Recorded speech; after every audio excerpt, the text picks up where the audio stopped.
Heavenly Father, I pray that you may continue to override my preparation. Maluwalhati ka, Panginoon, sa gabing ito. And remind us the reason why we love you, because you love us first. And that is why you are our first love. Thank you, Father, sa gabing ito. In Jesus' name we pray. Amen. So we will talk about first love, at makikita natin ito sa Revelation 2, verse 1 to 7. But we're going to focus on 4 to 5. Actually, yung pong salitang yung first love doon sa Revelation o yung pahayag, chapter 2, ay mensahe ito ni Jesus sa lahat ng mga taga-Epeso. Actually, yung sulat na ito ay para sa church ng Ephesus. Ito ay para sa mga Christian na. Okay? Sa mga matagal ng mananampalataya. At ito po ay gayon din naman sa mga taong bago pa lamang na nakakilala sa Panginoon. Yung Revelation chapter 2 ay pinag-uusapan dito yung mga taong meron ng personal na relasyon sa ating Panginoong Hesukristo. So kung babasahin po natin, samahan niyo po ako magbasa. Pahayag o Revelation 2, 4 to 5. Subalit, may isang bagay na ayaw ko sa iyo. Ang pag-ibig mo noong una kang sumampalataya ay nanlalamig na. Alalahanin mo ang dati mong kalagayan. Pagsisihan mo at talikuran ang iyong masasamang gawa at gawin mong muli ang mga ginagawa mo noong una. Ano bang ibig sabihin ng first love? Dito sa sinasabi doon sa Revelation 2, verse 4. Actually, sulat ito ni Jesus, message ito ni Jesus sa taga-Ephesus, doon sa ito ay meron kasing 7 simbahan. Okay? 7 churches, okay, doon sa nabinanggit po sa Revelation.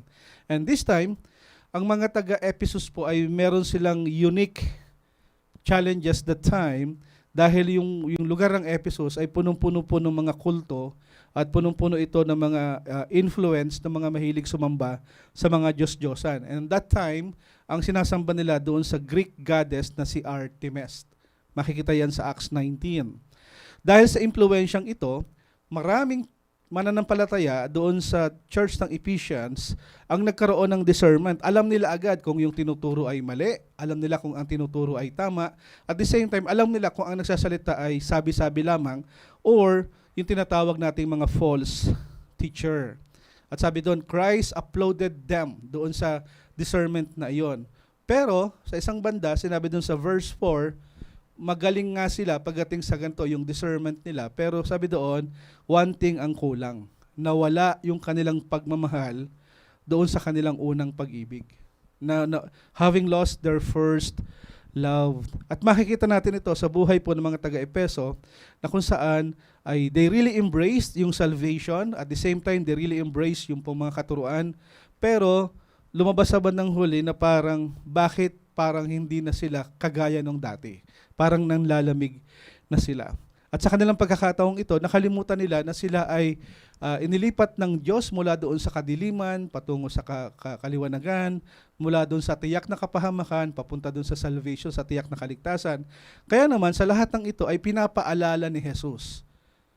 Okay, dahil sa dami ng mga nangyari, ay nakakalimutan nila na yung kanilang dapat bigyan ng tuon ng pansin. At tamang-tama po ito dahil next week ay we are going to start our prayer and fasting, yung pong 5 araw nating prayer and fasting.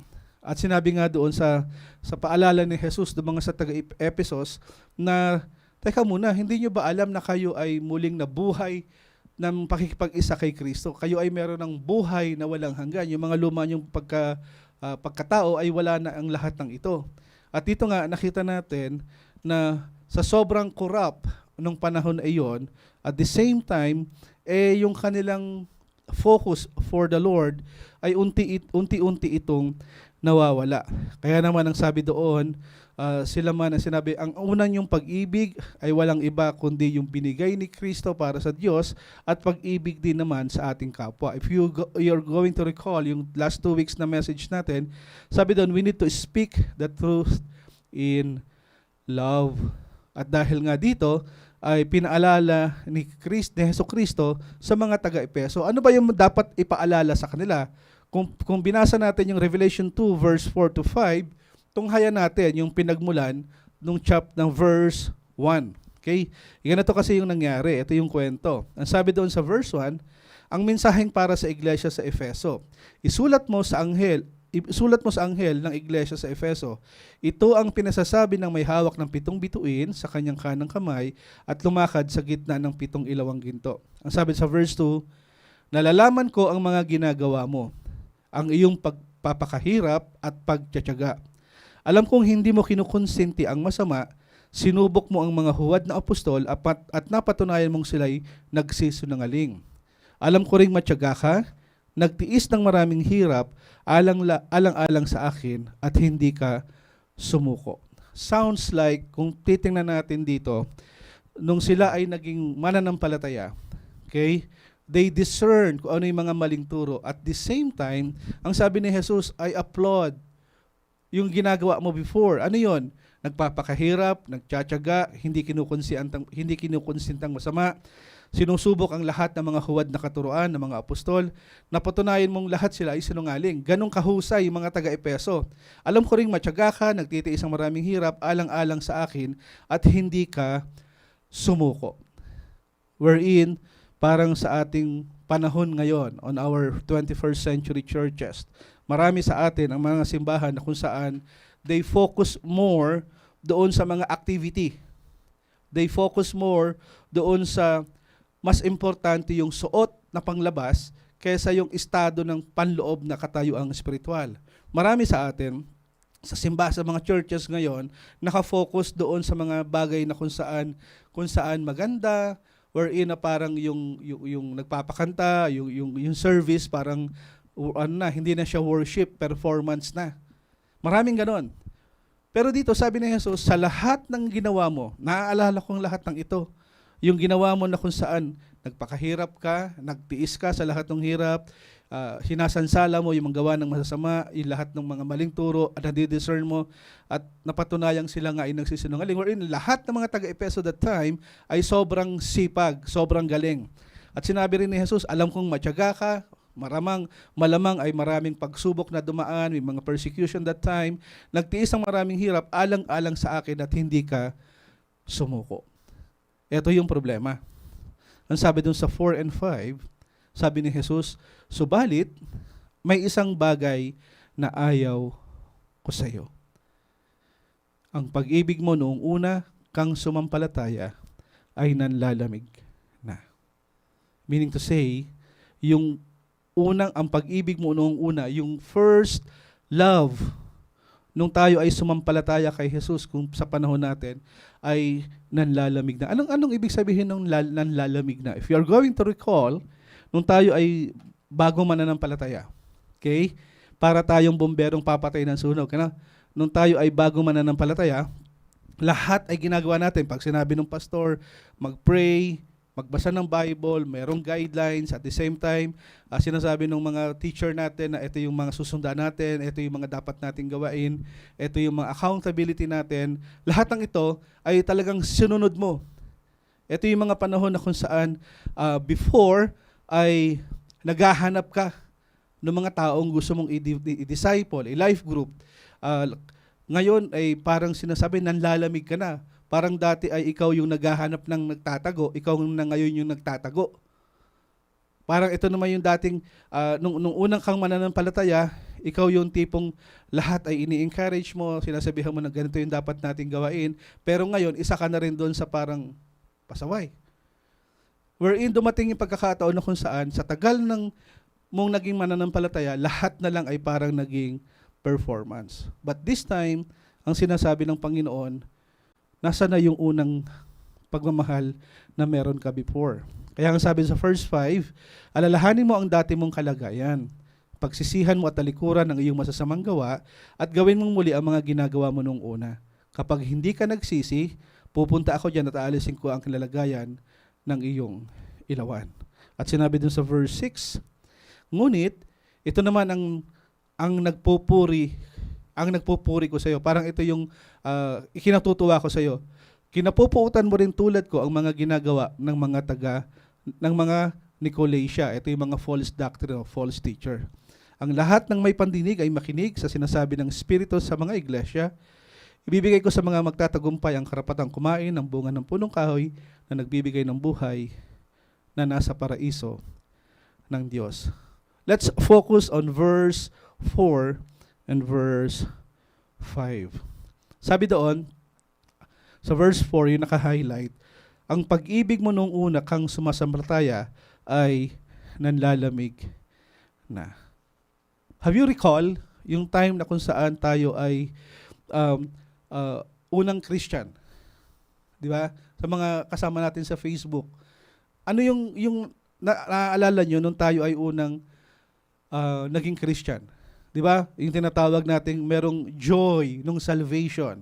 Ito yung mga panahong you really love the Lord dahil gusto mong mahal mo ang Panginoon, babad ka sa panalangin, babad ka sa salita ng Diyos, babad ka sa pakikinig ng mga salita ng Panginoon, at the same time, nakafocus ka talaga sa Kanya. Ang sabi doon, ang pag-ibig mo nung una kang sumampalataya ay nanlalamig na. Marami kasi pagkakataon na kung saan yung devotion natin ay nandun na lamang sa katuruan, pero wala na tayong devotion pagdating sa harap ng Panginoon. Parang ganito yon. Ano kaya ang kalalabasan ng buhay ng mag-asawa kung lahat na lang ay gagawin nating performance? Sa buhay ng mag-asawa, okay? Kung gagawin mo yung paghuhugas, pagluluto, pamimili, kung gagawin ng lalaki yung pagkatrabaho, pag-provide, pero wala naman talagang genuine love, sa tingin nyo, pagmamahal pa rin ba yun? Parang duties na lang, di ba? Parang ganito. Halimbawa, ang asawang lalaki, ang kanyang trabaho ay ang kanyang responsibility at duties ay magtrabaho, mag-provide ng income sa kanyang family, at panatilihin yung kaayusan ng kanyang pamilya, ng kanyang household. At the same time, okay, sa ginawa niyang lahat ng ito, pero kung hindi naman niya mahal ang kanyang asawa, therefore, hindi na ito love, kundi duties na lang. Tama? Sa babae naman, paano kaya ang mangyayari kung ang babae naman ay ang gagawin niya lang, maglalaba, maglilinis ang bahay, mag-aalaga ng bata, magsasaing, mag-aasikaso sa asawa, pero kung darating yung pagkakataong wala namang love, edi parang hindi na siya mainam o nakakasawa na. Ganon din ang nangyari po sa taga-Epeso. They love the kingdom but not the king. They love the gift, pero hindi yung giver. They love the ministry, pero hindi yung hari. They love to perform, pero wala na din yung worship. Kaya ang sabi ng Panginoon, ang pag-ibig mo nung una kang sumampalataya ay nanlalamig na. Marami sa atin may be grounded sa salita ng Panginoon. But we should also be grounded doon sa malalim na pag-ibig natin sa ating Panginoong Hesus. Kaya ang sinabi doon, mainam yung ating mga pag-aaral, mainam yung ating pagsasaliksik sa katotohanan. Pero kung hindi ito motivated by love, yung lahat ng mainam na ito is not fully pleasing to God. Hindi siya nakakaluwalhati sa Panginoon. Kaya naman, sa gabing ito, for this year, let us consider, let us check ourselves, let us redirect our focus kung ano ba yung gusto ng ating Panginoon na sabihin sa atin sa gabing ito. Kaya naman, ang sabi doon sa lahat ng mga taga-Epeso, ay ito ang paalala sa kanila, nawa ay maging paalala din po sa atin sa panahon natin ngayon. Verse 5, ang sabi doon, alalahanin mo. Bakit hindi natin isipin? Let us examine ourselves. Magkaroon tayo ng spiritual na pansariling examinasyon. Spiritual self-examination. Alalahanin mo. Hindi mo pwedeng alalahanin ang 100 kung hindi ka nanggaling doon. Hindi mo pwedeng alalahanin na yung dati mong katayuan kung hindi ka galing doon. Sino tayo before when we know Christ? Anong klaseng buhay tayo meron noon? Anong klase? Kaya sinabi ng sulat dito sa Revelations 2 ay isa itong paalala sa lahat ng taga-Epeso, sa Ephesian Church, to look back. And the best way to examine ourselves sa lahat ng pagkakataon ay tingnan natin yung ating spiritual na pamumuhay sa pamamagitan po ng salita ng Panginoon. Alalahanin po natin. Do not make excuses. Huwag tayong gumawa ng mga maraming excuse na kasalanan kasi niya, kasalanan nito, hindi siya mahusay, pinabayaan ako. Hindi po. Sa lahat ng nangyari sa atin, lahat ng ito, lahat ng may mga pagkakamali, lahat ng mga hindi may nagawang mabuti sa iyo kaya ka nagkaganyan, lahat ayun ay pwede nating i-deal with. Pero if you make excuses dahil ikaw ay nawala doon sa sarili mo, nag-backslide ka, o mas pinili mong tumalikod sa Panginoon, ang sabi doon sa Revelations 2, alalahanin mo. Examine yourself. Sa tingin nyo, ano ba yung mga ginagawa natin before na ginagawa pa rin natin ngayon? May pagbabago ba? Meron bang pagbabago? And this year, it's a great thing to check our New Year's resolution or somehow our prayer to the Lord this year. Examine yourselves. Pangalawa, alin yung dapat examine? Yung dati mong kalagayan. Marami sa atin ay nawala doon sa spiritual focus. Many of us, at sa karamihan ng simbahan ngayon, marami sa atin yung nakafocus lamang doon sa pangkasalukuyan. Minsan nakafocus tayo doon sa dapat ang simbahan maraming activity, dapat yung simbahan ay maraming member, dapat yung simbahan ay masaya kami, lagi kami nagkakantahan, dapat yung simbahan ay nakafocus doon sa mga bagay na panandalian lamang. Pero dito, ang sabi ng Panginoon, we need to check, examine ourselves, and we need to refocus. Saan? Focus sa mga bagay na kung saan yung tinatawag nating eternal things. After this life, dapat ang focus natin ay yung maging makasama tayo ni Jesus. Kaya nga sa pagkakataong ito, yung pong buhay natin, let us set our affections on things above. Kaya doon sa pinag-aralan natin sa Timothy, di ba, lagi natin pinag-uusapan at nakikita, many Christian fall away, tumalikod, umayaw, nag-backslide. Bakit? Dahil they love the world more than they love the word of Jesus. We need to refocus ourselves. Pangatlo, sabi doon, pagsisihan mo at talikuran ang iyong masasamang gawa. We need to repent. Repentance. Ang sabi dun sa Romans 2:4, it's your kindness, O Lord, that lead us to repentance. Pagsisihan, repent, tumalikod sa lahat ng iyong masasamang gawa. Hindi pwede na tayo ay naglilingkod sa Panginoon at the same time ay naglilingkod din tayo kay Satanas. Yung buhay natin ay sanctified, set apart for the Lord. Therefore, let us check if ever na tayo ay lugmok this time sa kasalanan, sa lahat ng problema na kung saan nilalayo tayo sa Panginoon. Let us repent. Ask Jesus to forgive us. And He will forgive us. Bakit? Because His goodness that always leads us to repentance. At ang panghuli, at gawin mong muli ang mga ginagawa mo nung una. Rededicate yourself. Check your priority. Baka ang priority ngayon ay hindi na ang Panginoon. Mas nauuna ang misis, nauuna ang ministry, nauuna yung work, nauuna yung parents. Hindi masama.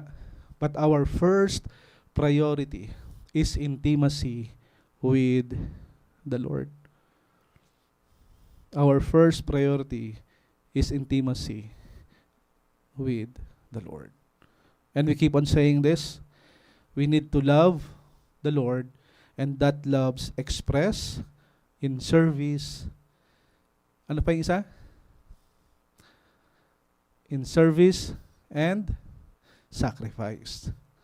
Because love is an action word. At sa lahat ng mga kapatid na matagal nang nawala sa Panginoon, malamang present ka sa church, pero ang puso mo ay malayo sa Panginoon. Ang sabi doon sa Zechariah 1:3, mahal ka ng Panginoon, and God will always welcome you back to where you belong. Saan ka belong? Sa ating Panginoon. Remember this 4.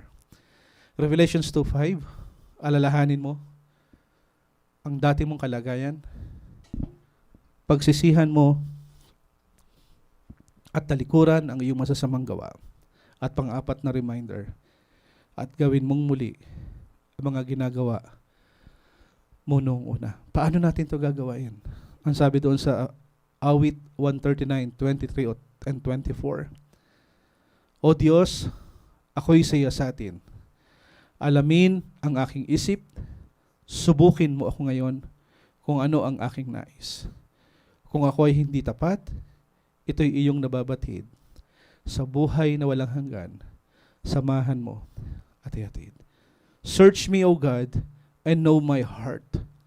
Test me and know my anxious thoughts. See if there's any offensive way in me, and lead me in the way everlasting. Kailan ka huling nagpasiyasat sa Panginoon? Kailan mo sinabi sa Panginoon, Lord, siyasatin mo naman po ako. Lord, search my heart. Ano po ba talaga yung motibo ko? Lord, search my mind. Ano ba talaga yung laman ng isip ko? Lord, kung meron ka pong nakikitang mga bagay na hindi po karapat dapat, batid mo naman ang lahat ng ito. Kailan natin huling sinabi sa Panginoon yun? At kailan natin sinabi sa Panginoon, ihatid mo ako sa buhay na walang hanggan. Samahan mo ako sa buhay na ito. When was the last time you asked the Lord to search you? Remember, God knows our in and out. Alam ng Panginoon ang numbers ng hair natin. Kilala tayo ng Panginoon. And He is waiting for you and me to ask Him to search you. Ano yung mga ginagawa natin nung una na hindi na natin ginagawa ngayon? Baka mas mahilig kang mag-social media, Korean novela, rather than reading the Bible. Baka mas importante pa yung chismis kaysa sa panalangin. Baka mas importante pang kumain ng masarap kaysa sa fasting. O baka mas importante yung performance kaysa sa worship. This morning, or this night, kausapin natin ang Panginoon. And especially this coming next week, we'll be having our prayer and fasting. Ask the Lord, Lord, siyasatin mo po ako. At nawa sa gabing ito ay patuloy na ma-remind tayo that God demonstrate His own love towards us in that while we were sinners, Christ died for us. Ano sabi sa Tagalog? Ngunit ipinadama ng Diyos ang kanyang pag-ibig sa atin nang mamatay si Kristo para sa atin noong tayo'y makasalanan pa. Namatay si Jesus, inalay niya ang kanyang buhay nung tayo'y wala pa sa Kanya. Kaya naman tandaan natin, the reason why we love God, because He first loved us. Tayo umiibig sapagkat ang Diyos ang unang umiibig sa atin. Amen? Nawa sa gabing ito, go back to the cross. Balik tayo doon sa ating first love. Maybe marami sa atin ay hindi na tinatawag ng wala ng kilig, no? Pagka kinakausap si Lord. Parang narinig ko doon sa mag-asawa na parang pagka nagsi-CR na lang ako, tsaka na lang ako kinikilig. Wala na akong kilig. Parang wala na ba talaga yung kilig natin sa Panginoon? Wala na ba yung mga tinatawag nating gawin ng tama, pagtitiis sa lahat ng kahirapan? Sinusuri ba natin yung mga turo ng mga taong nakikita o nababasa natin sa dyaryo? O yung mga napapanood natin sa TikTok? Baka, oy, maganda ito, share, but you are not reading it. O baka naman, marami sa atin ang parang nawiwili sa mga gawaing simbahan na lamang, pero yung gawain mo para sa Panginoon, nawawala. Yun ba yung tama? ang unahin ng mga bagay na kung saan walang kilig o hindi ka na kinikilig sa yung first love. Tandaan natin, ano? Naranasan natin ito nung tayo ay nagkaroon ng girlfriend, nagkaroon kayo ng boyfriend, na kung saan halos mini-minuto, di ba, nag-uusap, tama? Ihahatid sa bahay, pagkahatid, pag uwi ng bahay, nasa jeep, nakasakay na ako sa jeep, pagdating sa bahay, nasa bahay na ako, no? Tapos pagkagising ng mga bandang alas 5, good morning, tapos kakain ako ng almusal, di ba ganun, ano? Yun yung may kilig eh. Anong kumain ka na ba? Tapos parang, ano ang tanghalian mo? Kakakain mo lang ng almusal, tanghalian ay pinag-uusapan. Di ba pagka tayo yung nasasabihan ng ganoon, ito yung mga panahon na kung saan kinikilig ka. Kasi may nag-e-effort. Tama? At marami mga pagkakataon na sa buhay mag-asawa, ganon din no? Ano yung ulam mamayang gabi, PPM niya, no? Anong ulam mamayang gabi kasi gusto ko nang umuwi, gusto ko kitang makita. Naranasan niyo yun nung ganon? Wala. Sa mga kasama natin sa Facebook. Yung kilig na kung saan sa una nating pag-ibig, sa unang boyfriend at girlfriend. Kinikilig pa ba? O mas kinikilig kayo sa mga K-pop idol? O mas kinikilig sa mga Korean novela? O kinikilig sa mga magagandang sayaw sa TikTok? Kaya naman sa mga kapatid sa gabing ito, i-apply po natin yung nakita ng Panginoon sa mga taga-Epeso. Ano yung nakita ng Panginoon ni Jesus sa mga taga-Epeso? Sila ay matyaga, hindi kinukonsyentang masama, nagtitiis sa maraming hirap. On the surface, parang growing straight o going strong po yung faith nila sa kanilang journey. Pero kung sa loob, sa panloob, at titignan natin yung kanilang motibo, they really forgot kung ano yung kanilang first love. Maraming pagkakataon sa buhay natin, sa simbahan ngayon, sa panahon natin ngayon, sa buhay ng maraming Kristiyano, parang nasa harap ka ng Panginoon, pero malayo ka naman talaga. Yung presensya mo ay nasa church, pero yung presence mo sa harap ng Panginoon ay wala na. So hindi doon nagtatapos ang kwento. When everything goes wrong, with the help of the Holy Spirit, return to our first love. Go back to the cross. Let us pray. Heavenly Father, tulungan mo po kami na maibalik po sa aming puso yung pong aming first love. The reason why we love you because you love us first. Lord, tulungan mo po kami na ma-renew po yung pagmamahal na ito sa iyo. Sa tulong at gabay po ng banal na Espiritu, Lord, tulungan mo kami na maging number 1 ka uli sa aming buhay. Na mas unahin namin yung mga bagay na kung saan makakaluwalhati sa iyo. Kaya naman, Panginoon, sa gabing ito, minsan pa, help us and remind us our first love. And that is our intimacy with you. All of this we pray with thanksgiving in Jesus' name. Amen.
Heavenly Father, thank you po sa pag-remind mo po sa amin that we need to go back to the cross. Sa tuwing kami ay nadadapa, nawawala kami sa aming mission, nawawala yung aming vision, maraming pagkakataon na kami po ay tumatalikod na sa iyo, yung aming pong kilig moments with you ay nawala. But instead, napalitan ito ng mga bagay na kung saan nagpapalayo po sa iyo. Lord, forgive us. And help us, O God, na manumbalik po. Manumbalik, Panginoon, yung joy of our salvation. Manumbalik, Panginoon, yung pong sa tuwing bawat sandali ay ikaw po ang aming hinahanap. Turuan at tulungan mo po kami, Banal na Espiritu, sa lahat ng ito. Dahil hindi po namin kaya, but we know, Lord, sa tulong, Panginoon, ng Banal na Espiritu, He will help us to return to our first love. And I thank you, Lord, sa buhay po ni Kuya Dex at ni Ate Josan, sa patuloy na pagpapala mo, Panginoon, sa kanilang marriage. Ganyan din, Panginoon, sila Kuya JP, sila Dr. Mates nung nakaraan po. They also celebrated their anniversary. Salamat, Panginoon, sa mga couples na ito ng Potter's House na patuloy mong pinalalakas, patuloy mong iniingatan, sinusubaybayan, at sa bawat sandali ng kanilang buhay, I pray, O Lord, na patuloy nilang i-pursue ikaw, Panginoon, at maging sentro ka, Panginoon, ng kanilang mga pambuhay mag-asawa. Salamat, Panginoon, sa mga kapatid na kasama namin sa gabing ito, sa online, sa church, at sa lahat, Panginoon, ng mga kapatid na manonood pa. Lord, our prayers ay patuloy mga po silang pagpalain, ingatan, at samahan. Thank you, Lord, sa panibagong opportunity for us na gamitin mo po sa gabing ito. Sa iyo po ang lahat ng papuri, sa iyo po ang lahat ng pasasalamat. Naway datnan mo kaming tapat na naglilingkod sa iyo. Ito po ang aming dalangin sa pangalan ni Jesus. Amen. God bless everyone at marami pong salamat.